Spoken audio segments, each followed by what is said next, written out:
Hi കൂട്ടുകാരെ, എല്ലാവർക്കും സുഖമാണെന്ന് വിശ്വസിക്കുന്നു. ഇന്ന് നമുക്ക് വളരെ പെട്ടെന്ന് ഉണ്ടാക്കാൻ പറ്റിയ ഒരു ബ്രേക്ക്ഫാസ്റ്റ് ഉണ്ടാക്കിയാലോ. അതിന് വേണ്ടിയിട്ട് ഒരു പാത്രത്തിലേക്ക് 1 കപ്പ് അവലിട്ട് കൊടുത്തിട്ടുണ്ട്. അതിലേക്ക് 1 കപ്പ് വെള്ളം തന്നെ ഒഴിച്ചു കൊടുക്കാം.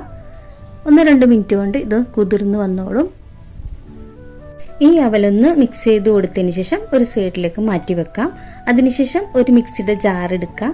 അതിലേക്ക് 1 കപ്പ് അരിപ്പൊടി ഇട്ട് കൊടുക്കാം. ഇനി നമ്മൾ കുതിർത്തി വെച്ചിട്ടുള്ള അവലിട്ട് കൊടുക്കാം. ഇനി ഇതിലേക്ക് 1 സ്പൂൺ ഉപ്പിട്ട് കൊടുത്തിട്ടുണ്ട്. 1 ടേബിൾ സ്പൂൺ തൈരും പിന്നെ 1 കപ്പ് വെള്ളവും ഒഴിച്ചു കൊടുക്കാം. നമ്മൾ അരിപ്പൊടി എടുത്ത അതേ അളവിൽ തന്നെയാണ് വെള്ളവും ഒഴിച്ചു കൊടുത്തേക്കുന്നത്. ഇനി നമുക്കിത് അടിച്ചെടുക്കാം. ഇനി ഇതൊരു പാത്രത്തിലേക്ക് ഒഴിച്ചു കൊടുക്കാം. എന്നിട്ട് നല്ലപോലെ ഇളക്കി കൊടുക്കാം.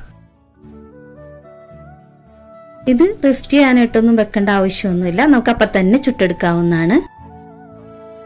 ഇനി നമുക്കൊരു പാൻ അടുപ്പത്ത് വെച്ചിട്ട് നമ്മൾ സാധാരണ തട്ട് ദോശയൊക്കെ ഉണ്ടാക്കില്ലേ, പിന്നെ കുട്ടി ദോശ അതൊക്കെ പറയാം, അതുപോലെ ചുട്ടെടുക്കാം. വേണമെന്നുണ്ടെങ്കിൽ മാത്രം കുറച്ച് ഓയിൽ ഒഴിച്ചു കൊടുക്കാം. അപ്പൊ നമ്മുടെ ദോശ ഒരു വശം വെന്ത് വന്നിട്ടുണ്ട്. ഇനി നമുക്ക് തിരിച്ചിട്ട് കൊടുക്കാം.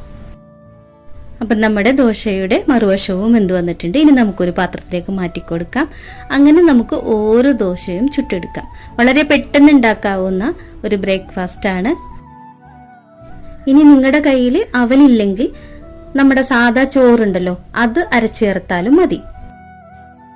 അപ്പം നമ്മുടെ വളരെ എളുപ്പത്തിൽ ഉണ്ടാക്കാവുന്ന ബ്രേക്ക്ഫാസ്റ്റ് ഇവിടെ റെഡി ആയിട്ടുണ്ട്.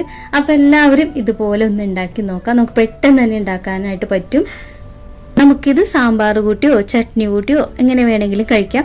ഞാനിവിടെ കിഴങ്ങ് കറിയാണ് റെഡിയാക്കിയിട്ടുള്ളത്.